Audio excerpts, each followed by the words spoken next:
अस्सलाम वालेकुम मेरे दोस्तों। कई दोस्तों ने मुझसे पूछा कि जो ओरिजिनल जापानी टिपर हैं और जो खुद बना लेते 3 टन को काट के, इसका फ़र्क क्या है, कैसे पता चलता है कि ये ओरिजिनल है या ये यहाँ पे बना हुआ है। तो उसका मैं कुछ आप लोगों को ना वाज़ेह निशानी बता दूंगा कि ओरिजिनल और बनी हुई गाड़ी में फ़र्क क्या है, कैसे आप पहचान सकते हो कि ये ओरिजिनल है या ये बनी हुई गाड़ी है। सबसे पहले आपने ये डोर खोलना है ड्राइवर साइड का, और फिर ये देखना ये जो लीवर है इसका, ये लीवर, ये इसकी बड़ी निशानी है ओरिजिनल और बनी हुई गाड़ी की। कि ये देख रहे हो, ये जहाँ पे मैंने उंगली रखी हुई है, ये जो यहाँ पे बनती है 3 टन से जो लोग बना लेते हैं, इसका जो डिशबोर्ड है ये यहाँ आरी से काट लेते हैं, और इसका जो है ना ये ओरिजिनल है। ठीक है, एक तो ये बड़ी वाज़ेह निशानी है इसकी कि ये बनी हुई गाड़ी है या ओरिजिनल जापानी टिपर है। दूसरे भी मैं आपको निशानियाँ बताऊंगा कि आपने क्या क्या देखना है इसमें।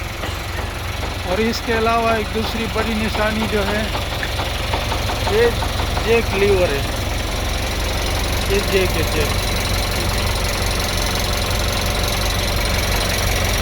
जो बनी हुई गाड़ी होगी उसका ये हिस्सा जो है ना, ये हिस्सा इस तरह का नहीं होगा। ज़ाहिर सी बात है, वो जो खुद बना लेते हैं उसकी ये बड़ी निशानी है, यहाँ से पता चल जाता है कि ये खुद की बनी हुई गाड़ी है। और तीसरी जो इसकी सबसे बड़ी निशानी है वो ये है, आप पीछे आके ये चेसिस का ये साइड देखना है, चेसिस का ये साइड, और चेसिस का मैं दूसरा साइड दिखाता हूँ। उसमें एक सुराख है, उस सुराख से पता चलता है कि ये बनी हुई गाड़ी है या ये काट के बनाई हुई है। ये चेसिस में एक सुराख है, मैं जूम करके आपको दिखा देता हूँ। ये वाला सुराख बिल्कुल पीछे है, लास्ट में आप देख रहे हो ना, ये वाला सुराख जो होता है ना, ये कंपनी से बनी हुई गाड़ी में आता है। जो यहाँ पर बनी हुई गाड़ी होती है ना, उसमें ये सुराख नहीं होता। और दूसरी चीज़, ये 2016 मॉडल है। 16 मॉडल की जो निशानी है, इसका जो फ्रंट ये जो लोगो है ये वाइट कलर का होता है, और स्टीयरिंग पे ना यहाँ पे मित्सुबिशी का जो लोगो है यहाँ पे भी लगा हुआ होता है। ये 115 से ऊपर के मॉडल में ये निशानियाँ जो है ना आती हैं। और इसके अलावा मैं इंजन भी आपको दिखा दूँगा कि इसका जो इंजन है 16 का वो अलग होता है, और जो 16 से नीचे यानी 16 से लेकर 20, 22, 25 तक इसका जो है ना इंजन, जो हम लोग कहते हैं छोटा इंजन, मतलब इसमें 34 इंजन आता है, और जो इससे नीचे का मॉडल है उसमें 33। मैं दोनों गाड़ियों की इंजन आपको लोगों को दिखाऊंगा, 2016 मॉडल का और 2010 मॉडल का, कि इसमें फ़र्क क्या है आपको नज़र आ जाएगा फ़र्क।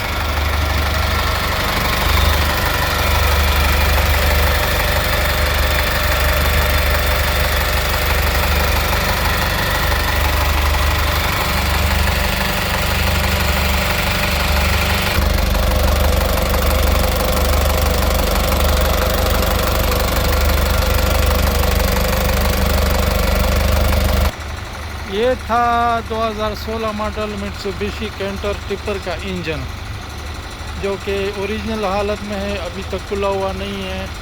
तो इसकी सबसे बड़ी निशानी ये है कि इसका जो पंप है, डीजल पंप, उसके ऊपर ना कुछ येलो कलर का पेंट लगा हुआ होता है। जो येलो कलर का पेंट लगा हुआ होगा, इसका मतलब ये है कि अब तक ये पंप जो है ना ये खुला नहीं है, किसी ने छेड़ा नहीं, मतलब इंजन और पंप इसका अपने जेन्युइन हालत में है। और इसके बाद मैं 2010 का भी आप लोगों को इंजन दिखाऊंगा, वो भी आप देखिएगा कि इसमें 2010 और 16 में फ़र्क क्या है।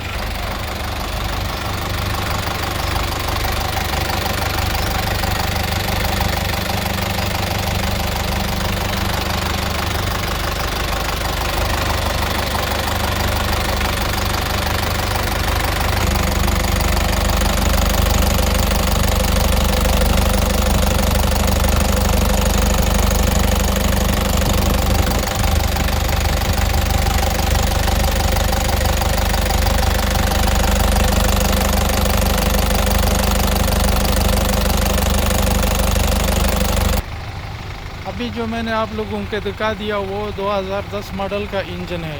2010 मॉडल का इंजन जो है वो 33 है, और सॉरी 2010 मॉडल का इंजन जो है वो 34 है, और 2016 का जो इंजन है वो 33 है। ये आप देख सकते हो यहाँ पे, ये आप देख सकते हो यहाँ पे। जी हाँ दोस्तों, ये आप देख सकते हो यहाँ पे 33D 4D 34 4D 34। इसका मतलब इसका इंजन जो है ना 10 मॉडल से यानी 13 मॉडल से नीचे जितना भी मॉडल है, 4 से लेकर 13 मॉडल तक, उसमें इंजन 4D 34 आता है, 4D 34। और 13 से 14 से लेकर ऊपर जितना मॉडल है उसमें इंजन 33 आता है। यानी एक हिसाब से जो हम लोग जिसको कहते हैं छोटा और बड़ा इंजन, ये 15 से लेकर 15 से ऊपर मॉडल का जो इंजन है वो छोटा, हम उसको छोटा ही समझते हैं, और आमतौर पे ये मशहूर है कि उसमें इंजन छोटा है। और 13 से लेकर नीचे जितना भी मॉडल है उसमें इंजन हम लोग जो उसको कहते हैं कि बड़ा इंजन, उसका मतलब है 34 इंजन होता है उसमें। और इसके अलावा एक और चीज़ मैं जूम करके आपको दिखाना चाहता हूँ। ये जो डाले के ऊपर जो कुंडा लगा हुआ है जिसमें को मैंने जूम किया हुआ है, जो ओरिजिनल गाड़ी होती हैं उसमें कंपनी का लोगो यहाँ पे आप देख सकते हो, कंपनी का लोगो मित्सुबिशी का। और जो बनी हुई गाड़ी है उसका ये कुंडे जो है ना, ये यहाँ के बने हुए होंगे आम लोहे से, तो आप लोगों को पता चल सकता है कि ये गाड़ी ओरिजिनल है या ये बनी हुई गाड़ी है। और इसके अलावा गाड़ी के मुख्तलिफ़ प्राइस होते हैं गाड़ी के। इस ख़ास तौर पे ये जो टिपर है ना, इसके मॉडल पे इतना डिपेंड नहीं करता जितना कि गाड़ी के कंडीशन को देखा जाता है। मेरे सामने 2007 मॉडल गाड़ी 70,000 की सेल हुई, 17,000 दिरहम की सेल हुई है। और 2010 मॉडल 55,000 की सेल हुई है। तो इसका मतलब है कि गाड़ी के कंडीशन को ज़्यादा देखा जाता है, गाड़ी के मॉडल को ज़्यादा नहीं देखा जाता यहाँ पे ख़ास तौर। ये 2010 मॉडल है और ये तकरीबन 4 लाख किलोमीटर चली हुई है। 4 लाख किलोमीटर इसका बिल्कुल मुनासिब रनिंग है, क्योंकि 2010 मॉडल कम से कम इतना इतनी चलनी चाहिए गाड़ी। अगर इससे कम चली हुई हो तो इसका मतलब या तो उसने मीटर में कुछ किया हुआ है, मीटर को पीछे आगे पीछे किया हुआ है, या फिर उसने मीटर दूसरा लगाया हुआ है। तीसरी बात, अगर इतनी नहीं चली हुई तो इसका मतलब उसने ये गाड़ी रुकी हुई है, बहुत सालों से रुकी हुई है। जो गाड़ी रुकी हुई होती है ना वो ज़्यादा ख़राब होती है। इसके अलावा जो दोस्त इस गाड़ी के बारे में जानना चाहता है, इसके बिज़नेस के बारे में और इसके कंडीशन के बारे में, तो वो मुझसे पूछ सकते हैं। इंशाल्लाह मैं जितना मैं समझता हूँ जानता हूँ, मैं आप लोगों को इस गाड़ी के बारे में जानकारी दूंगा।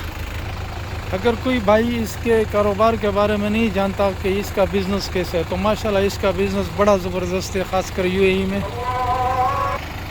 और इसमें जो पुराने लोग हैं जिनके ऑलरेडी कस्टमर बने हुए हैं, तो वो माशाल्लाह बहुत सारे पैसे कमा लेते हैं। 8,000 9,000 6,000 ये महीना बचा लेते हैं। लेकिन अगर आप नया हैं तो इंशाल्लाह 2-3 महीने के बाद जब आपके कस्टमर बनेंगे तो 3,000 से लेकर 6-7,000 आप आराम से कमा सकते हो। मगर गाड़ी अच्छी होनी चाहिए, जो रोज़ाना ख़राब ना होता हो और रोज़ाना गैराज में लेके जाने की ज़रूरत ना हो।